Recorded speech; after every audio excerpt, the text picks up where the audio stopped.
وصلى الله على سيدنا محمد وعلى آله وصحبه الطيبين الطاهرين اللهم علمنا ما جهلنا وذكرنا ما نسينا وزدنا علما ونعوذ بك من حال أهل النار اللهم واجعل نياتنا وأقوالنا وأفعالنا خالصة لوجهك الكريم. La louange est à Allah, le Seigneur des mondes, que Allah honore et élève davantage le rang de notre maître Muhammad sallallahu alayhi wa sallam et qu'il préserve sa communauté de ce qu'il craint pour elle. Nous demandons à Allah qu'il nous fasse apprendre ce que nous ignorons, qu'il nous fasse nous rappeler ce que nous avons oublié et qu'il nous augmente en connaissance. Et nous lui demandons de nous préserver de l'état des gens de l'enfer. Nous demandons à Allah qu'il fasse que nos intentions, nos actes et nos paroles soient accomplis sincèrement par recherche de son agrément. قال رحمه الله في كتاب النفع العميم في انتفاع أموات المسلمين بالقرآن العظيم. Donc toujours à la suite du livre, le bénéfice éminent dans le profit des morts musulmans par le Coran éminent. Donc nous étions arrivés à la parole de l'auteur قال ومما يشهد لنفع الميت بقراءة غيره حديث معقل بن يسار. Parmi ce qui témoigne du profit du défunt par la récitation d'autrui, c'est-à-dire que le défunt musulman profite quand quelqu'un d'autre récite pour lui. Il y a le hadith de Ma'qal, fils de Yasar. Ma'qal, fils de Yasar. Iqra'u ala mawtakum. Donc un premier hadith qui est Iqra'u ala mawtakum, c'est-à-dire réciter, sous-entendu le Coran, pour vos défunts. Réciter, sous-entendu le Coran, pour vos défunts. Hadith rapporté par Abu Daoud. Wa hadithu Iqra'u Yasin ala mawtakum. Et un deuxième hadith dans lequel le prophète alayhi salatu wassalam a dit ce qui signifie réciter Yasin pour vos défunts. Donc le premier, il n'y a pas de précision, c'est le Coran, et le deuxième c'est réciter Yasin pour vos défunts. Rawahu an-Nasa'i wa Ibn Majah wa Ibn Hibban. Rapporté par An-Nasa'i, par Ibn Majah et par Ibn Hibban. وحديث ياسين ثلث القرآن لا يقرأها رجل يريد الله والدار الآخرة إلا غفر له فاقرؤوها على موتاكم. ياسين ثلث القرآن لا يقرأها رجل يريد الله والدار الآخرة إلا غفر له فاقرؤوها على موتاكم. Donc il y a un troisième hadith qui signifie Yasin, l'essence de la croyance qui sont dans Surat Yasin représente le tiers d'essence de la croyance de tout le Coran. Ou littéralement, Yasin c'est le tiers du Coran. Ça ne veut pas dire que si tu récites 3 fois, tu as récité tout le Coran. Mais ça veut dire l'essence de la croyance qui sont dans Surat Yasin représente le tiers d'essence de la croyance de tout le Coran. Il n'y a pas un seul homme qui récite Surat Yasin et qui recherche l'agrément de Allah et l'au-delà sans qu'il ne lui soit pardonné. Il n'y a pas un homme qui récite Surat Yasin qui recherche l'agrément de Allah et l'au-delà sans qu'il ne lui soit pardonné. Et si tu veux regarder le bénéfice que tu tires, tu récites Surat Yasin pour l'agrément de Dieu, tu as tes péchés pardonnés. Faqra'uha ala mawtakum. Récitez-la donc pour vos défunts. Donc c'est ça qui nous intéresse ici, c'est que le prophète a dit de réciter le Coran pour le défunt, rapporté par l'imam Ahmad. قالوا أول جماعة من التابعين جماعة من التابعين القراءة للميت بالمحتضر والتأويل خلاف الظاهر. Donc, il y a un certain nombre de successeurs des compagnons qui ont interprété la récitation en faveur du défunt, ils ont dit le défunt ici c'est celui qui est en train d'agoniser. Certains parmi les successeurs, ils ont interprété le hadith, quand le prophète a dit Mautakum, ils ont dit c'est celui qui n'est pas encore mort mais qui est en train de mourir. Or le ta'wil est contraire au sens apparent. Parce que le sens apparent du texte c'est quoi? C'est pour le défunt. Mautakum, c'est pas celui qui est prêt de mourir, c'est celui qui est mort. ثم يقال عليه إذا انتفع المحتضر بقراءة ياسين وليس من سعيه فالميت كذلك. Et donc, mais même s'ils ont interprété par celui qui est en train d'agoniser, qu'est-ce qu'on leur dit?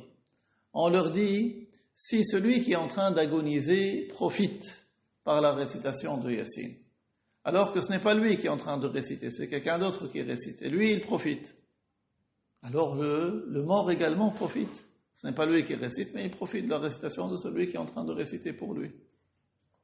Tout comme celui qui est en train d'agoniser, il va profiter de la récitation de quelqu'un d'autre. Le mort, rien n'empêche que le mort profite de la récitation de quelqu'un d'autre. وَالْمَيِّتُ كَالْحَيِّ الْحَاضِرِ يَسْمَعُ كَالْحَيِّ الْحَاضِرِ كَمَا ثَبَتَ فِي الْحَدِيثِ. Parce que celui qui est mort, il est comme celui qui est vivant et présent, il entend. Tout comme celui qui est présent et vivant, il entend, le mort également, il entend. C'est ce qui est parvenu dans le hadith. انتهى ما نقلته من كلام ابن القطان. Donc fin de la parole de Ibn al-Qattan. Tout cela c'est du livre de Ibn al-Qattan. C'est un savant marocain. قال روي عن علي بن موسى الحداد قال كنت مع الإمام أحمد بن حنبل رحمه الله تعالى في جنازة ومحمد بن قدامة الجوهري الأنصاري أبو جعفر البغدادي فيه دين. Donc, il a été rapporté d'après Ali, fils de Moussa al-Haddad. Il a été rapporté d'après Ali, fils de Moussa al-Haddad.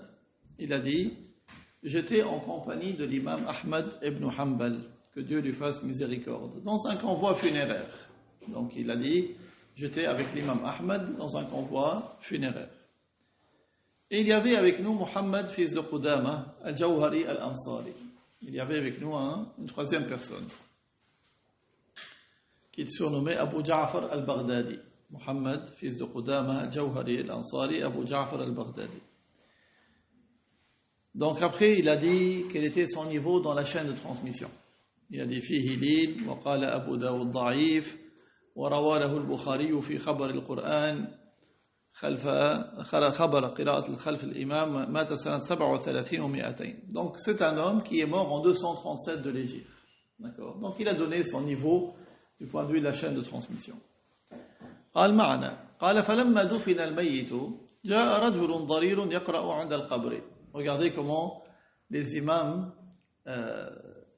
les imams de Mujtahid, ils appliquent les informations qui leur sont parvenues. Et quand il leur parvient d'autres informations, ils se mettent à jour. Ils suivent les nouvelles informations qu'il a eues. Donc regardez comment l'imam Ahmad s'est comporté et comment il a changé par la suite. Donc il a dit, donc, quand on a terminé l'enterrement du mort, il y a un homme aveugle qui est venu pour réciter auprès de la tombe. D'accord?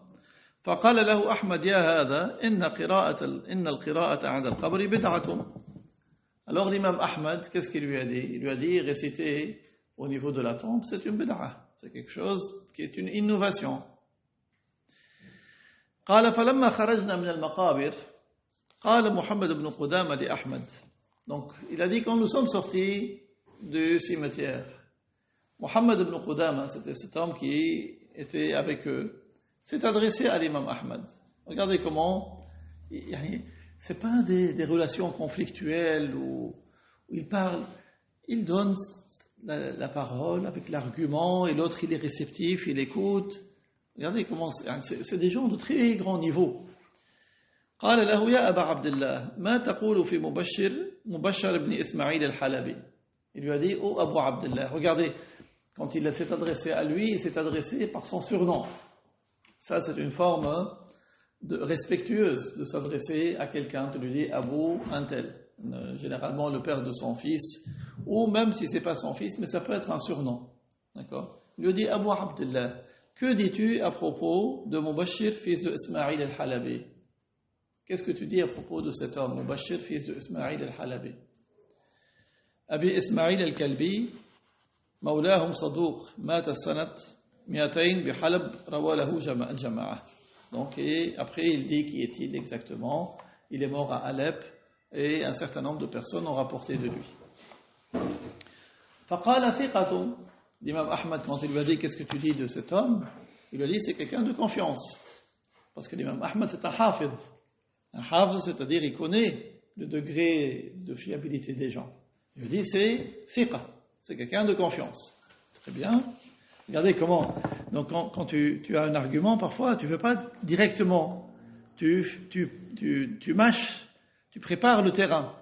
Donc avant de lui dire, j'ai entendu, tu dis, qu'est-ce que tu dis de un tel? Est-ce que c'est quelqu'un, si tu te rapportes quelque chose dans la religion, tu prends ou tu ne prends pas? Il dit non, c'est quelqu'un de confiance. Très bien. Bien sûr, quand l'imam Ahmad dit que c'est quelqu'un de confiance, pas comme certains d'entre nous, tu lui dis, il faut quelqu'un de confiance. Il dit oui, il est de confiance. Mais c'est pas que ça veut dire de confiance. Parfois certains, ignorants, ils te disent d'un non-musulman, oui, il est de confiance. Quelle confiance? Parfois, pour vous dire combien leur niveau de certains, leur niveau de jugement, il est altéré. Il y a un problème de jugement de valeur. Les gens, ils ne savent pas qui est bon, qui n'est pas bon, qui est de confiance, qui est faible. Et les choses sont mélangées dans leur tête. Et au lieu d'apprendre, non, il est têtu. Il veut suivre son avis à lui. Certains, à propos de gens de confiance, ils commettent de la médisance. Et dans une assemblée, il se met à critiquer quelqu'un, alors qu'il n'a pas à critiquer comme ça. Vous voyez? Donc, faites bien attention. Et ça, c'est pour nous, pour qu'on l'enseigne aussi aux autres. Pour que tu saches. Parce que si tu ne sais pas qui est avec toi, qui est contre toi, tu peux tomber dans des pièges. C'est pour ça que c'est important d'apprendre, de connaître la valeur des gens, d'avoir bien la compréhension des choses. Donc il lui a dit oui, c'est quelqu'un de confiance. Il lui a dit d'accord. Est-ce que tu as rapporté de lui des hadiths? D'accord. Donc première question, il lui a dit est-ce qu'il est de confiance? Il lui a dit oui. Deuxièmement, est-ce que tu as rapporté de lui des hadiths? Il lui a dit oui, j'ai rapporté de lui certains hadiths. Donc de cet homme à propos duquel il a posé la question. قال أخبرني مبشر بن إسماعيل عن عبد الرحمن بن العلاء بن اللجلاج نزيل حلب مقبول روى له الترمذي عن أبيه العلاء بن اللجلاج الشامي يقال إنه أخو خالد ثقة روى له الترمذي ولأبيه اللجلاج صحبة عاش 120 50 في الجاهلية و70 في الإسلام. Donc il lui a dit alors, comme tu l'as entendu de lui, tu as rapporté de lui du hadith, il lui a dit, moi, c'est ce même homme qui m'a rapporté. Mubashar, fils de Ismaïl, il m'a rapporté d'après Abdurrahman, fils de Al-Ala, fils de Lajlaj. Abdurrahman, donc ça s'appelle Abdurrahman, fils de Al-Ala, fils de Al-Lajlaj.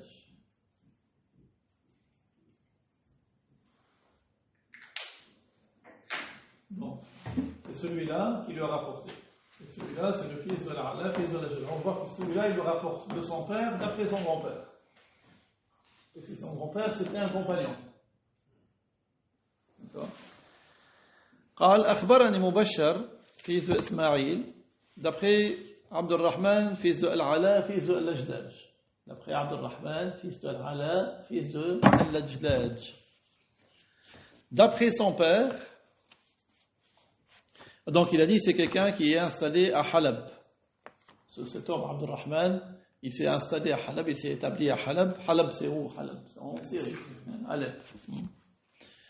Il a dit maqboul, donc c'est quelqu'un dont on accepte la parole qu'il rapporte. At-Tirmidhi lui a rapporté de lui, d'après son père, Al-Ala fils de Al-Ajlaj. Donc en fait, At-Tirmidhi a rapporté de Abd al-Rahman qui rapporte de son père, Al-Ala fils de Al-Ajlaj. Et on dit que c'est le frère de Khalid, et qui est digne de confiance. Donc At-Tirmidhi a rapporté de Al-Ala et de son père, Al-Ajlaj. Et Al-Ajlaj, c'est quelqu'un qui a été compagnon du prophète. Il a vécu 120 ans. 50 ans dans la Jahiliya et 70 ans dans l'islam. Il est entré en islam à l'âge de 50 ans, il a vécu après son entrée en islam 70 ans. قال أبو الحسن بن إسماعيل اللجلاج والد العلاء غطفاني واللجلاج والد خالد عامري. Et donc, il rapporte de cet homme, ce compagnon, Al-Lajlaj, أنه أوصى إذا دفن أن يقرأ عند رأسه فاتحة البقرة وخاتمتها. Donc Al-Lajlaj, qu'est-ce qu'il a dit? Avant de mourir, il a recommandé, il a dit, quand je vais mourir, vous récitez le début de Surat al-Baqarah et la fin de Surat al-Baqarah au niveau de ma tête. Quand je suis dans ma tombe, vous récitez le début de Surat al-Baqarah et la fin de Surat al-Baqarah au niveau de ma tête. وقال سمعت ابن عمر رضي الله عنه يوصي بذلك. Et Al-Ajlaj, il a dit, pourquoi je vous dis ça? Parce que j'ai entendu le fils de Omar ibn Khattab faire cette même recommandation. Donc il n'a pas ramené de sa tête. Il a dit, j'ai entendu le fils de Omar ibn Khattab recommander cela. فقال له أحمد. Regardez comment l'imam Ahmad, il lui a dit ça quand ils sont sortis du cimetière, n'est-ce pas? Il vient d'enterrer. Qu'est-ce que l'imam Ahmad lui a dit? Il lui a dit farji' ila ar-rajul faqul lahu yaqra.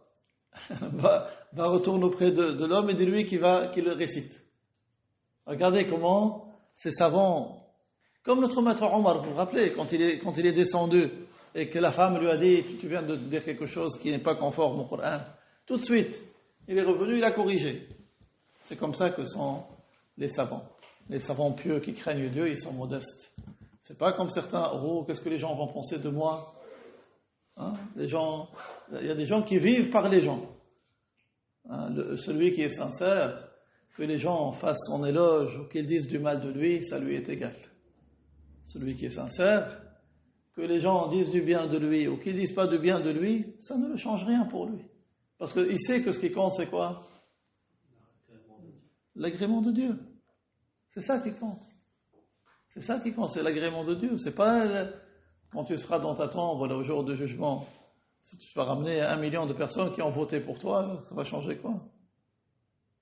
Voilà 51%, voilà 53%. Qu'est-ce que ça change? Rien. Ce qui compte, c'est ton œuvre. Qu'est-ce que tu as fait? وهكذا أورده القرطبي في التذكرة. Et Al-Qurtubi a cité la même chose dans son livre At-Tadhkira.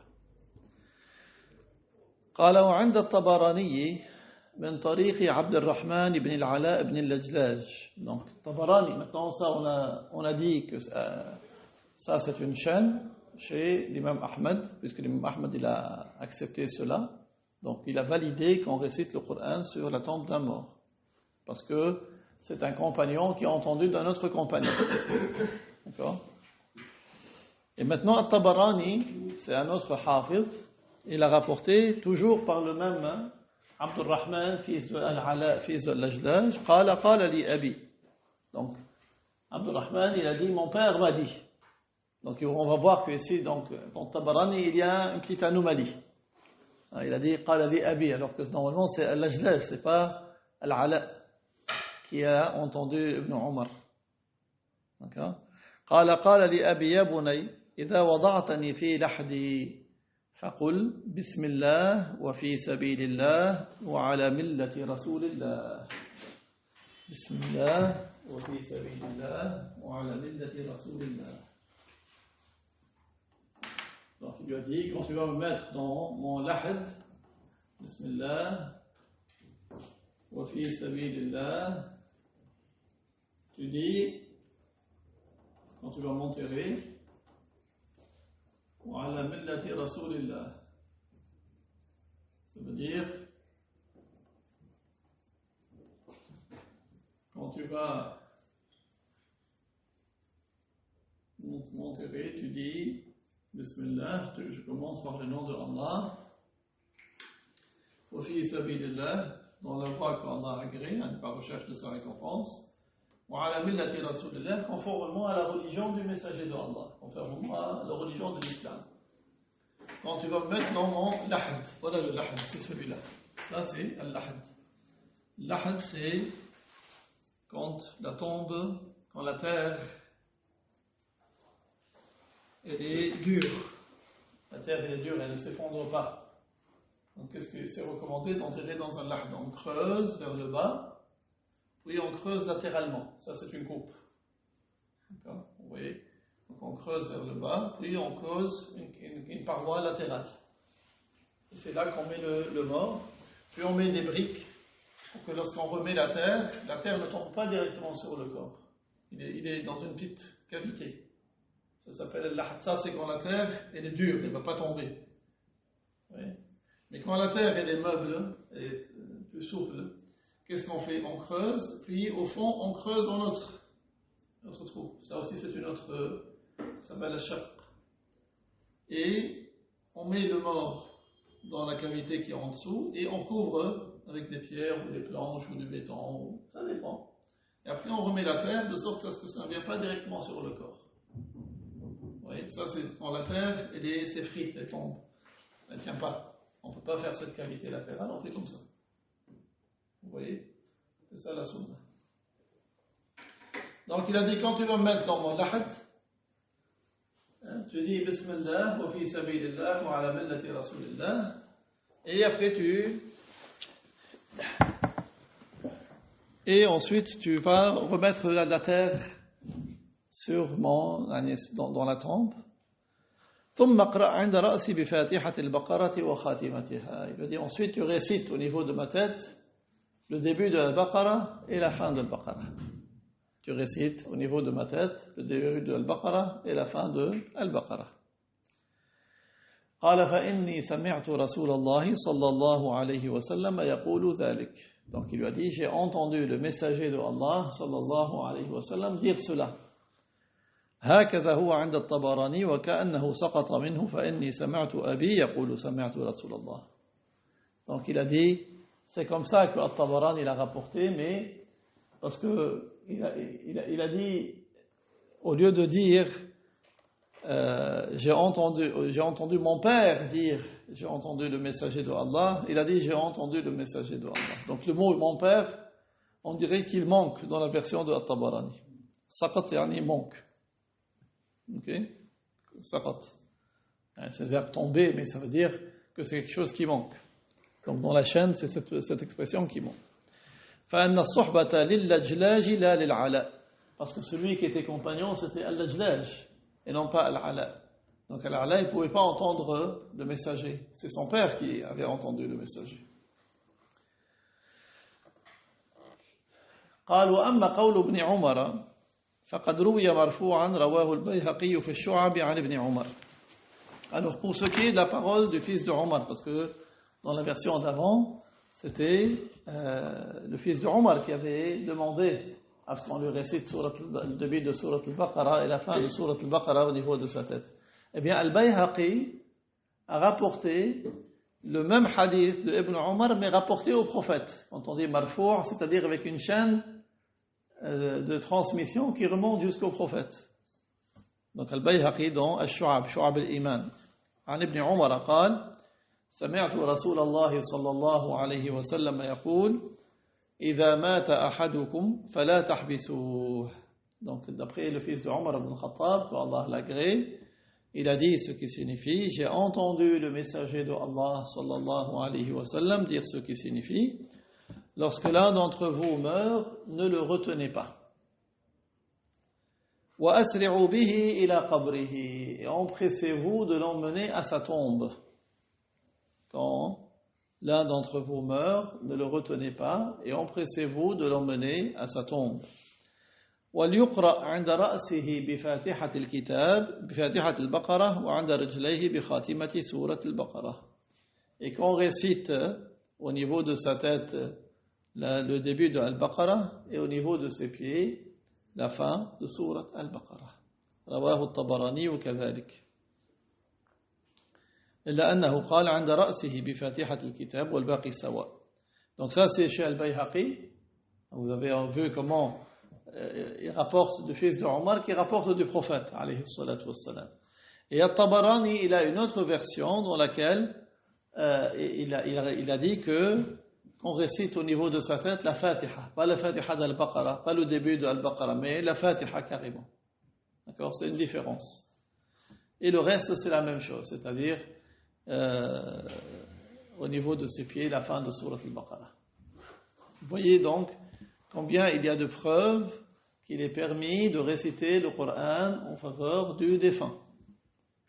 Alors, ne vous laissez pas intimider ou impressionner par des wahhabites qui interdisent. Pour eux, comme si c'était un grand quelque chose de très grave. Moi je les ai vus, subhanallah, dans certains pays, tu te demandes, ils sautent comme un shaitan, comme un ressort. Il n'est pas content qu'on récite le Coran. C'est qui n'est pas content de réciter le Coran? C'est le shaitan. Le musulman, il est content. N'importe quelle occasion. D'accord? Donc, voilà, citez-leur ces preuves. Al-Tabarani, Al-Bayhaqi, d'après le fils de Omar, qu'on récite le Coran au niveau de la tombe du défunt. Et ça, c'est quelque chose de bien. قال أحمد بن محمد المروذي سمعت أحمد بن حنبل رحمه الله يقول إذا دخلتم المقابر فاقرأوا بفاتحة الكتاب والمعوذتين وقل هو الله أحد واجعلوا ثواب ذلك لأهل المقابر فإنه يصل إليهم. Donc un autre savant qui s'appelle Ahmad, fils de Muhammad al-Marrouzi. Al-Marrouzi. Marou al-Roudi, ça s'appelle Merv en français, Merv. مدينة بخراسان بينها وبين مرو الشاهجان 5 مراحل. Donc il y a Marou al-Roud et Marou al-Shahjan. Donc c'est une ville qui a à Khurasan qui se trouve aujourd'hui en Ouzbékistan. Okay. Donc c'est un savant de cette région-là, quand la science était propagée à large échelle dans les pays des musulmans, pas comme aujourd'hui. Aujourd'hui, tu traverses des centaines de kilomètres, tu ne trouves pas quelqu'un qui connaît même le minimum de la science de la religion. C'est pour cela que c'est très important d'enseigner, de ne pas se lasser, d'encourager autrui. Dès que vous entendez qu'il y a une assemblée de sciences, prenez la peine d'y aller. Là, par exemple, on a des centres, alhamdulillah. Ne dites pas, voilà, c'est bon, je reste chez moi. Encouragez les gens à venir assister au centre. Et quand tu vas au centre, amène avec toi quelqu'un pour qu'il profite. Ne soyez pas de ceux qui ne connaissent la valeur des choses que lorsqu'ils la perdent. Ne soyez pas de ceux qui connaissent la valeur des choses que lorsqu'ils la perdent. Profitez des belles choses qu'Allah vous a accordées avant de les perdre. Parce que si vous les perdez, vous allez regretter et ça ne servira pas. Maintenant, vous avez l'occasion de valoriser ces choses-là. Là, par exemple, Inch'Allah, dans 2 jours, il y aura une assemblée au centre. Venez. Après, dans 4 jours, il y aura toute une journée de conférences. Profitez, amenez les gens pour qu'ils viennent. Même si tu l'as entendu le cours 10 fois, les savants, ils sont contents d'écouter le livre des dizaines de fois. Mais tu ne sais pas, peut-être qu'en venant là-bas, tu demandes à Allah qu'il te pardonne tes péchés, peut-être que tes péchés seront pardonnés par la baraka de cette assemblée. En t'y rendant, tu vas encourager d'autres pour qu'ils soient attachés à la science de la religion. Dès que vous entendez qu'il y a une assemblée de sciences, que tu sois à Paris ou que tu sois dans une autre ville, va pour l'encourager. Ne dis pas, non, je ne supporte pas cette personne, celle-là, il ne me regarde pas, celui-là, il m'a fait un sale coup, celui-là. Tu vas te retrouver tout seul comme ça. Le Cheikh Abdullah, il a dit, si tu t'attends à n'avoir affaire qu'à des gens parfaits, tu vas te retrouver tout seul. Prends sur toi, parce que peut-être en y allant, tu vas combattre le shaitan, et le shaitan, il est heureux quand il y a personne qui vient. C'est ce qu'il veut, il veut disperser le maximum des gens. Mais quand tu viens, tu prends sur toi, tu te dis, ok, ce qui nous lie est plus fort que ce qui nous éloigne. Dis-toi comme ça, ce qui nous unit est plus fort que ce qui nous éloigne les uns des autres.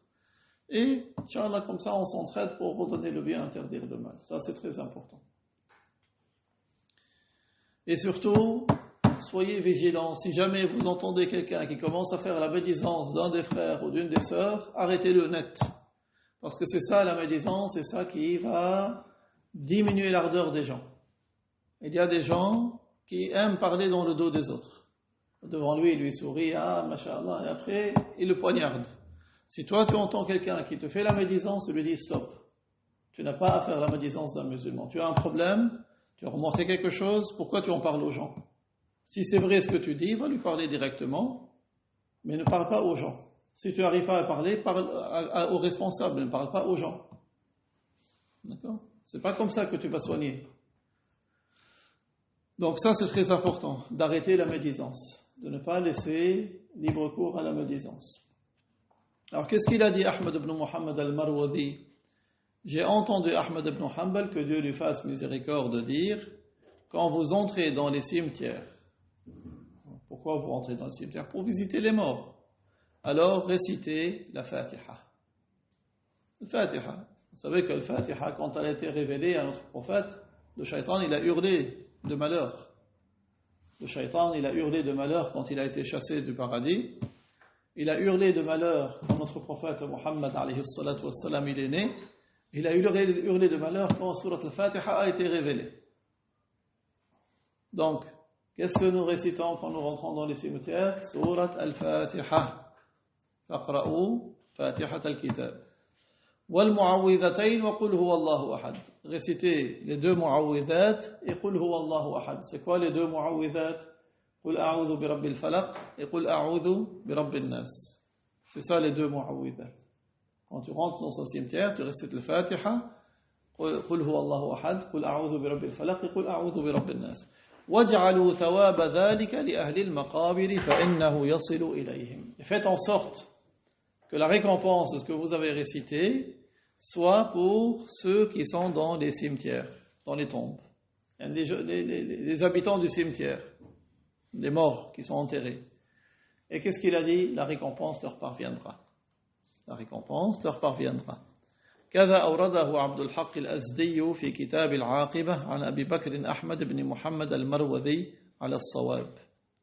Donc c'est ce qui figure dans le livre, c'est ce qui a été rapporté par Abdul Haq al-Azdi dans le livre Al-Aqiba d'après Abu Bakr Ahmad ibn Muhammad al-Marwazi. قال وروى النسائي والرافعي في تاريخه وأبو محمد السمرقندي في فضائل سورة الإخلاص من حديث علي رضي الله عنه. Donc une autre preuve rapportée par An-Nasa'i ainsi que Ar-Rafi'i dans son Tarikh et Abu Muhammad al-Samarqandi de Samarqand qui se trouve aussi dans Khurasan, qui se trouve justement en Ouzbékistan aujourd'hui. À propos des mérites de Surat al-Ikhlas, Surat Qul huwa Allahu ahad, qu'est-ce qu'il a rapporté d'après notre maître Ali, qu'Allah l'agrée? قال من مر على المقابر وقرأ قل هو الله أحد 11 مرة ثم وهب أجره للأموات أعطي من الأجر عدد الأموات. Qu'est-ce que notre maître Ali a dit? Si quelqu'un passe auprès des tombes et il récite 11 fois قل هو الله أحد, c'est rapide. قل هو الله أحد, tu la récites 11 fois, puis tu offres la récompense aux morts de cimetière où tu te trouves, cimetière de musulmans bien sûr. Alors il aura autant de récompenses qu'il y a de morts. Imagine-toi si tu vas à un cimetière comme Al-Baqi' ou un cimetière où il y a des milliers de morts, tu vas voir des milliers de récompenses.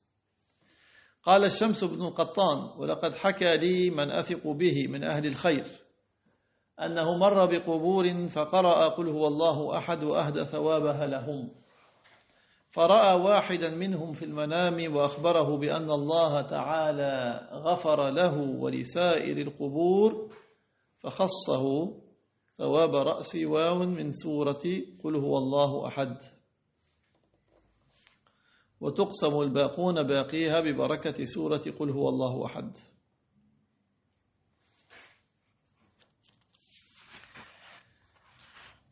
Et donc, Shams ibn al-Qattan a dit, il y a celui en qui j'ai confiance parmi les gens de bien, qui m'a informé qu'il était passé auprès des tombes. Donc il a visité un cimetière. Il a récité Qul huwa Allahu ahad. Et il a offert la récompense à ces gens-là. Et il a vu un de ses morts dans le rêve. Il lui a dit que Allah lui a pardonné à lui, celui qui a récité, et à tous ceux qui étaient dans les tombes, juste par le tout début de sourate Qul huwa Allahu ahad. Rien que par la récompense du début de la sourate, il lui a été pardonné à lui ainsi qu'à ceux qui sont morts. Et le reste, ce sont des récompenses en plus. Juste le début de cette sourate.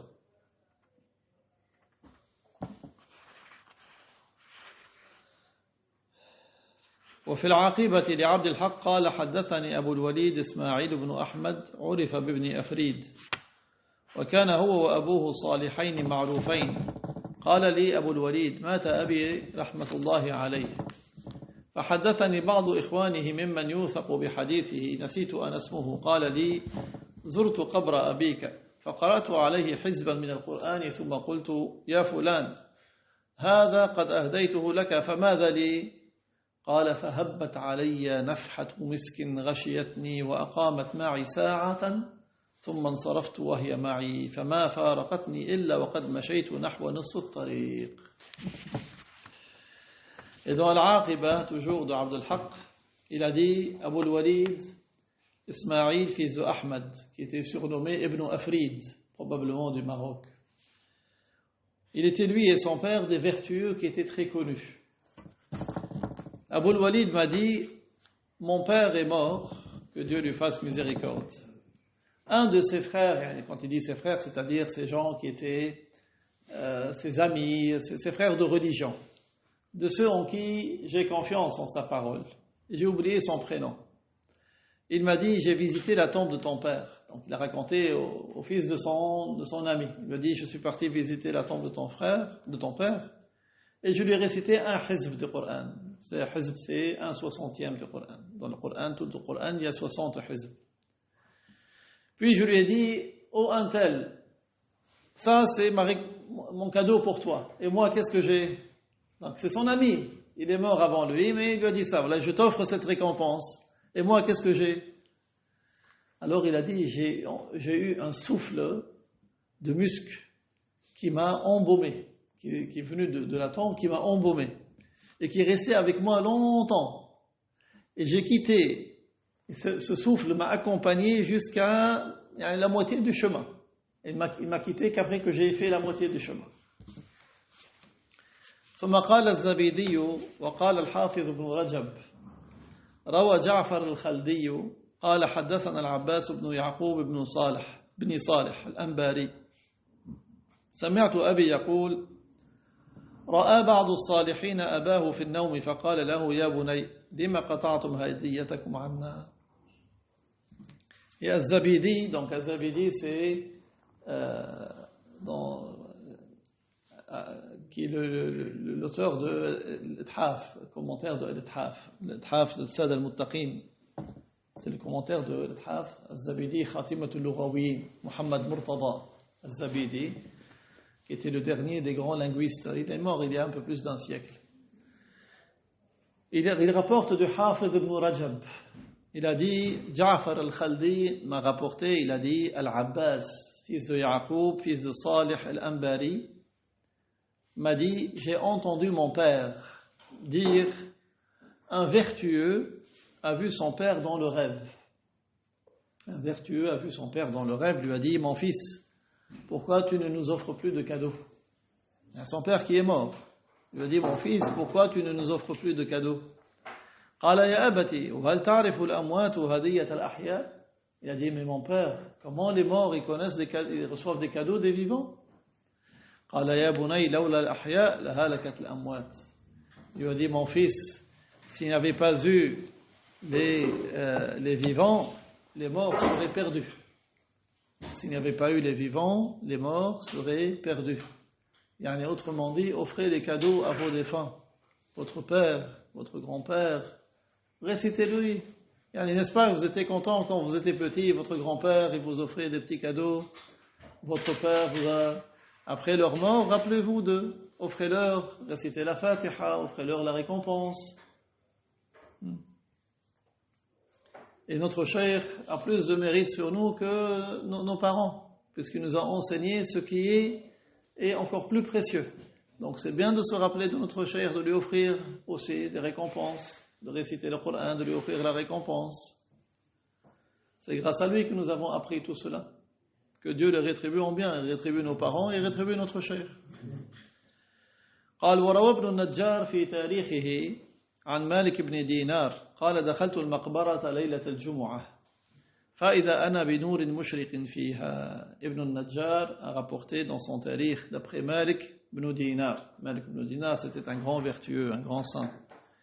Il a dit, je suis entré dans un cimetière la nuit du vendredi, comme maintenant. Maintenant, on est la nuit du vendredi. Il a dit, j'ai vu elle était éclairée, était rayonnante. فقلت لا إله إلا الله نرى أن الله عز وجل قد غفر لأهل المقابر.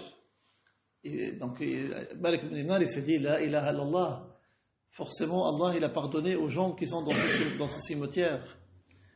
قال فإذا أنا بهاتف يهتف من البعد وهو يقول يا مالك ابن دينار هذه هدية المؤمنين إلى إخوانهم من أهل المقابر.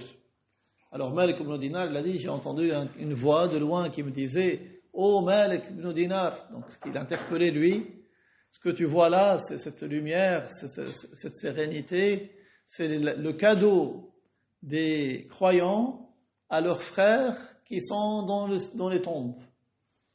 قلت بالذي أنطقك إلا خبرتني ما هو. Alors il lui a dit, par celui qui t'a fait parler. Il s'est adressé à celui qui parlait. Il lui a dit, par celui qui t'a fait parler. A priori c'est un mort, qui est un des morts. Allah a fait qu'il parle d'une manière extraordinaire, que le vivant l'a entendu, parce que les morts ils parlent aux vivants quand ils passent le salam.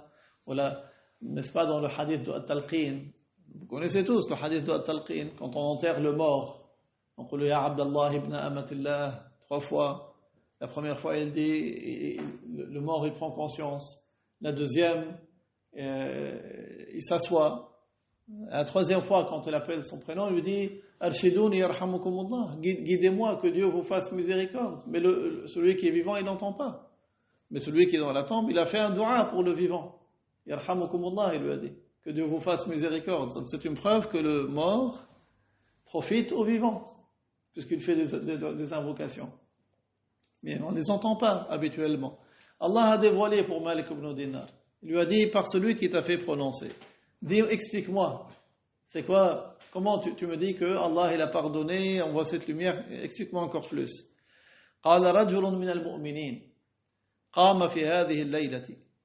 Il lui a dit, il y a un homme parmi les croyants qui a fait un qiyam. C'est quoi le qiyam? Il s'est levé la nuit pour faire des prières surérogatoires. قام في هذه الليلة فأسبغ الوضوء. Il a fait le wudu parfaitement, comme dans la sunna. Il n'a pas laissé le robinet couler 100 litres d'eau pour faire juste laver son visage, comme certains. Faites attention. Quand vous utilisez l'eau pour le wudu, si vous n'êtes pas capable de gérer, remplissez un récipient et faites le wudu à partir du récipient.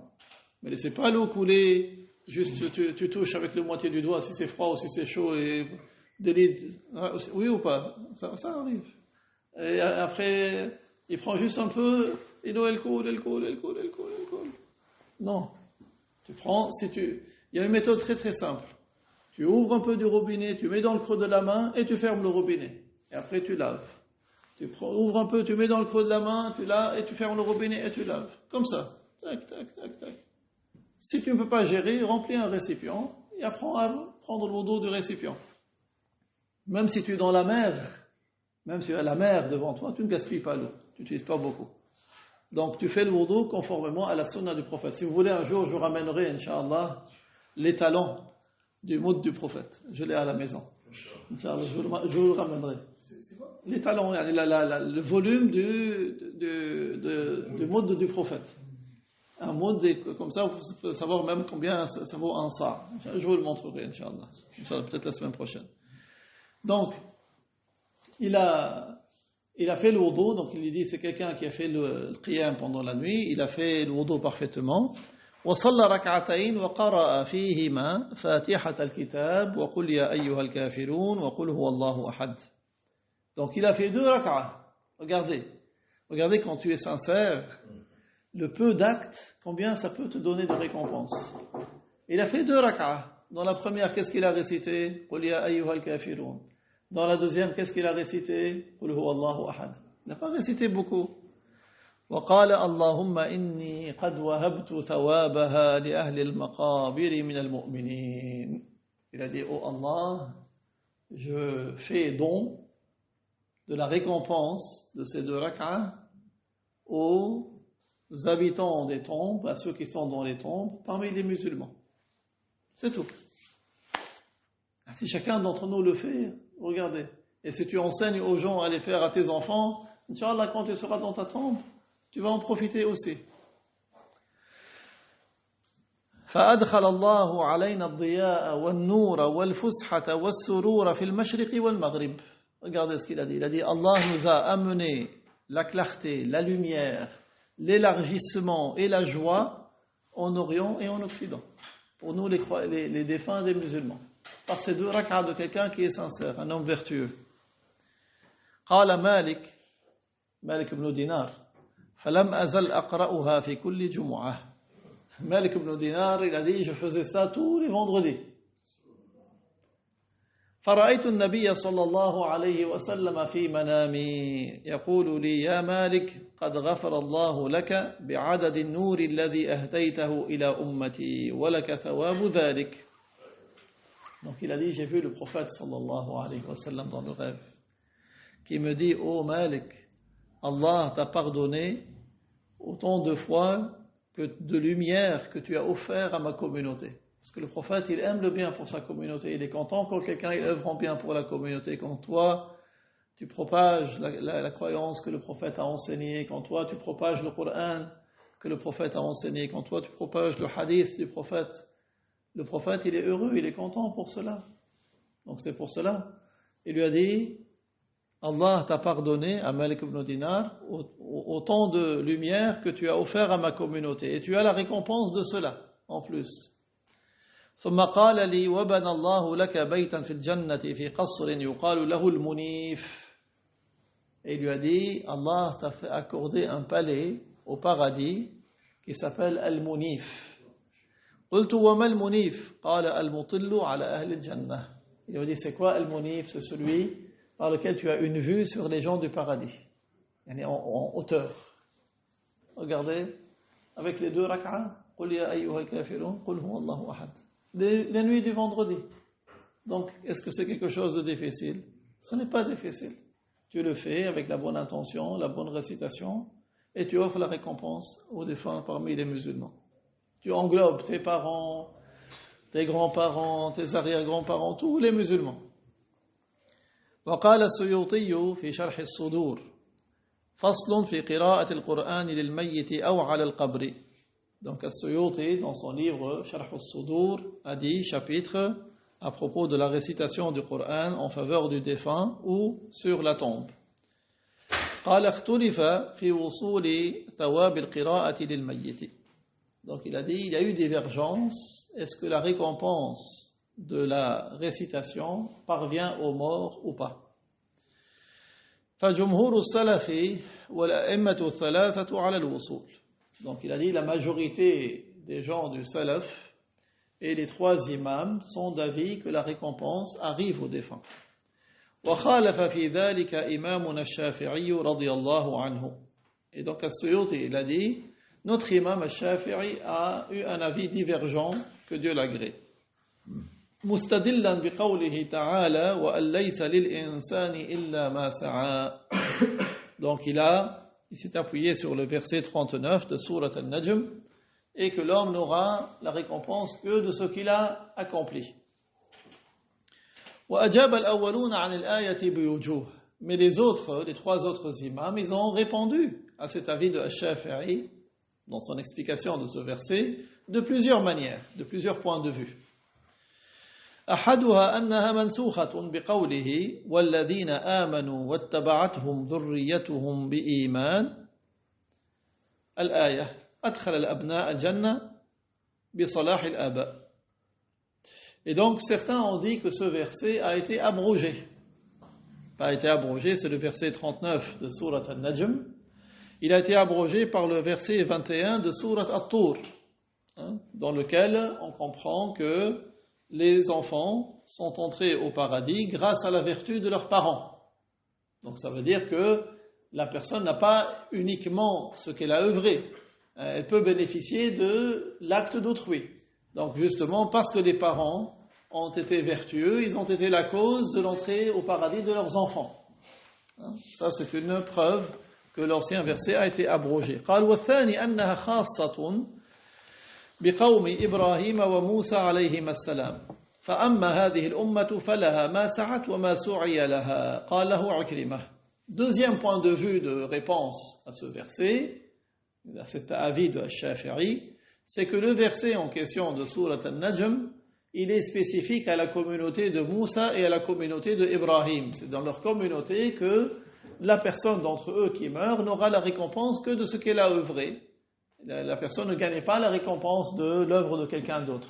Mais pour notre communauté à nous, la communauté de notre maître Muhammad, alayhi salatu wassalam, les gens gagnent les récompenses de ce qu'ils œuvrent, ils peuvent obtenir des récompenses de l'œuvre des autres, de ce que font les autres pour eux. Et ça, c'est un avis donné par Ikrimah. Ça, c'est le deuxième point de vue de réponse à l'imam al-Shafi'i. قال الثالث أن المراد بالإنسان هنا هو الكافر فأما المؤمن فله ما سعى وما سعي له قاله الربيع بن أنس. Alors, troisième point de vue ou troisième réponse, c'est que l'être humain n'a que ce qu'il a acquis, c'est-à-dire ici, l'être humain, c'est le mécréant. Tandis que le croyant, il peut gagner des récompenses de ce qu'il a acquis lui et de ce que d'autres font pour lui. Donc ça, c'est un avis qui a été donné par Ar-Rabi', fils de Anas. Ar-Rabi'u laysa lil-insani illa ma sa'a min tariq al-'adl. فأما من باب الفضل فجائز أن يزيده الله ما شاء قاله الحسين بن الفضل.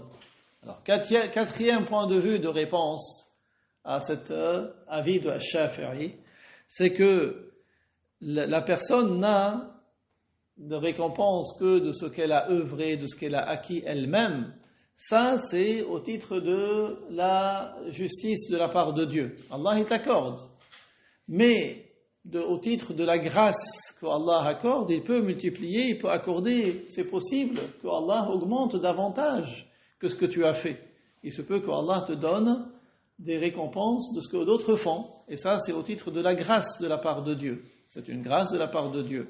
Et ça, c'est un avis qui a été donné par Al-Hussein, fils de Al-Fadl. قال الخامس أن اللام بمعنى على أي ليس على الإنسان إلا ما سعى. قلت وقد أورده ابن القطان في الرسالة المذكورة هذه الأجوبة. Et donc, le cinquième point de vue, c'est que ici, ce n'est pas la personne a en sa faveur ce qu'elle a acquis, c'est-à-dire la personne ne sera chargée que de ce qu'elle a acquis, c'est-à-dire comme mal. Elle ne sera pas chargée du mal d'autrui. Donc ici, il ne s'agit pas d'une acquisition de récompense, mais il s'agit d'une acquisition de péché. Donc c'est dans ce sens-là. Et donc ensuite l'auteur il dit, j'ai rapporté, Ibn al-Qattan il a rapporté dans Ar-Risala ses réponses. وقال القول بالنسخ روي عن ابن عباس. Il a dit que le premier avis, qui était l'avis que ce verset a été abrogé, a été rapporté par Ibn Abbas. قال فجعل الولد والطفل في ميزان أبيه ويشفع الله تعالى الآباء في الأبناء والأبناء في الآباء بدليل قوله تعالى آباؤكم وأبناؤكم لا تدرون أيهم أقرب لكم نفعا وذكر القول الثالث. Et il a dit, Allah Ta'ala a fait que le père et le fils est dans la balance de son père, et que Allah Ta'ala fait intercéder les pères pour leurs enfants et les enfants pour leurs parents. Et Allah il fait intercéder les parents pour les enfants et les enfants pour les parents. Preuve en est le verset 11 de Surat An-Nisa. Vos parents et vos enfants, vous ne savez pas lequel d'eux est le plus bénéfique pour vous. Et parfois c'est ton père qui intercède pour toi, parfois c'est ton fils qui intercède pour toi. Tu ne sais pas lequel des deux est le plus bénéfique pour vous. Et il a cité le troisième avis. وَنُقِلَ عَنِ الْقُرْطُبِيِّ أَنَّ كَثِيرًا مِنَ الْأَحَادِيثِ تَدُلُّ عَلَى هَذَا الْقَوْلِ. Et il a dit que beaucoup de hadiths indiquent cet avis-là. وَنُقِلَ عَنْهُ أيضا أنه قال ويحتمل أن يكون قوله إلا ما سعى خاصة بالسيئة لما في الحديث وإن هم بسيئة فلم يعملها كتبها له حسنة. Et il a dit il est possible que dans ce verset que l'être humain n'a que ce qu'il a acquis.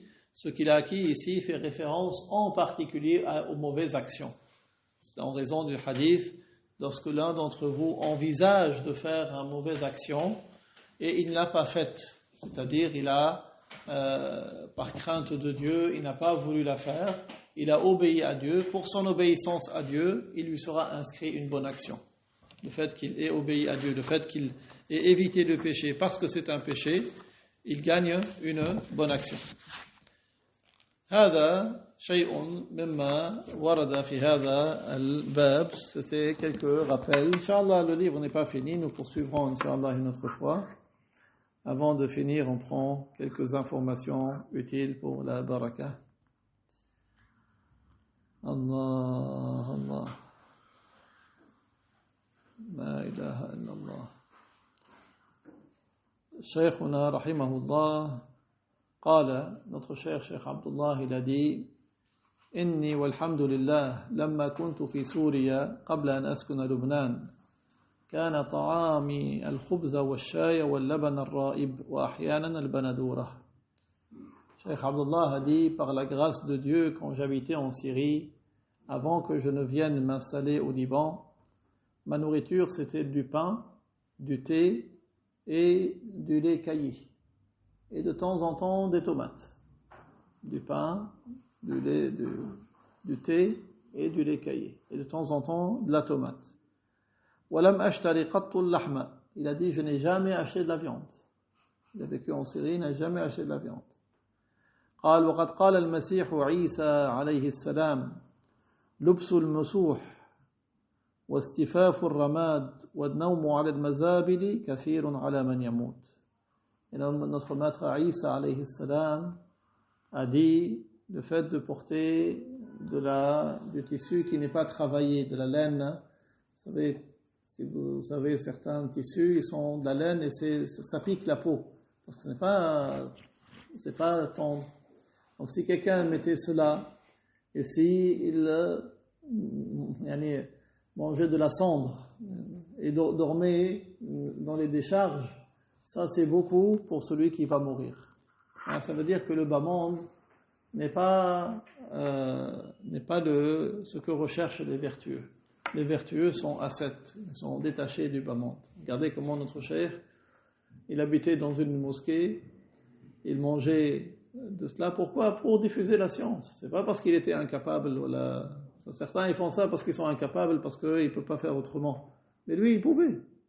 Mais il a vu que ce qui est intéressant, c'était de diffuser la science. C'est grâce à ces sacrifices que le bien nous est parvenu. Tout comme notre prophète, alayhi salatu wassalam, c'est grâce à ces sacrifices que ces biens nous sont parvenus. Donc c'est à nous de diffuser. Alhamdulillah, Allah vous a donné une situation, consacrez du temps pour la da'wah. Dis-toi chaque jour, qu'est-ce que j'ai fait pour mon au-delà ? Qu'est-ce que j'ai consacré de tout ? Donc là, il y a 24 heures par jour. Qu'est-ce que j'ai consacré comme temps pour diffuser la religion du prophète, pour propager le bien, pour enseigner à autrui, pour ramener des gens pour qu'ils viennent apprendre, pour diminuer la médisance entre mes frères, pour diminuer l'animosité entre mes frères, pour diminuer qu'est-ce que j'ai fait ? Voilà, j'ai passé le temps à la rigolade, dans l'insouciance. Donc, que chacun réfléchisse. C'est comme si tu as hérité d'un capital, tu es venu, tu as trouvé un centre, tu as trouvé des cours, tu as trouvé qu'est-ce que j'ai fait pour entretenir cela et pour le faire fructifier, pour l'augmenter? Dis-toi, pose-toi la question, qu'est-ce que j'ai fait pour augmenter l'attachement des gens à l'obéissance à Dieu? Chacun, il se pose cette question.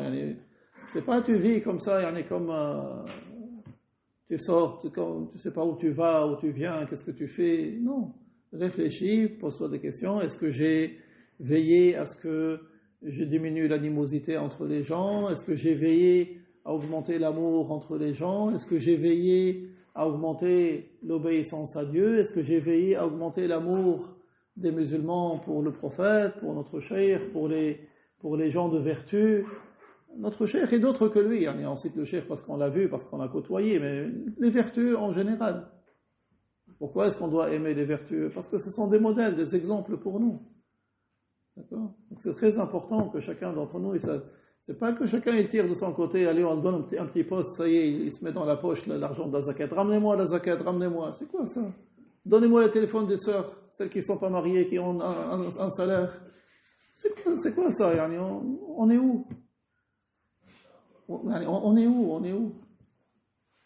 Ça fait pleurer, wallah, ça fait pleurer. Quand tu vois des gens comme ça, tu te dis, il n'a rien compris. Ils n'ont rien compris. Zéro. Donc c'est pour cela que c'est important.